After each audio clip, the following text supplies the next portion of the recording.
எல்லாருக்கும் வணக்கம். இன்றைக்கி முருங்கைக்கீரை பொடி எப்படி செய்யலான்னு பார்க்கலாம்.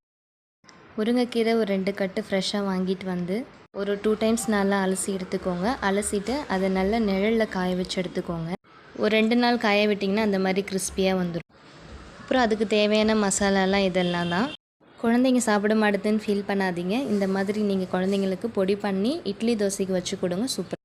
இது எல்லாத்தையும் ஒரு பெரிய கடாயில் போட்டு நல்லா வாசம் வர அளவுக்கு வறுத்து எடுத்துக்கோங்க.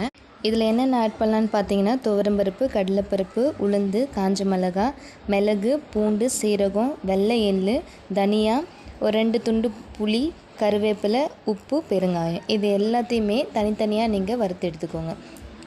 வறுத்து இந்த மசாலா மட்டும் தனியாக வச்சுக்கோங்க. அதுக்கப்புறமா முருங்கைக்கீரையை லாஸ்ட்டாக கொஞ்சம் சிம்மில் வச்சு நல்லா இது மாதிரி கிறிஸ்பியாகிற அளவுக்கு வறுத்து எடுத்துக்கோங்க.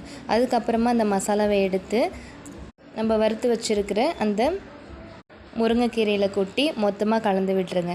கொஞ்சம் சூடு ஆறட்டும். ஆறின உடனே இதை மிக்ஸி ஜாருக்கு மாற்றி நல்லா கொரகொரப்பாக நல்லா ஃபஸ்ட்டு பொடி பண்ணி எடுத்துக்கோங்க.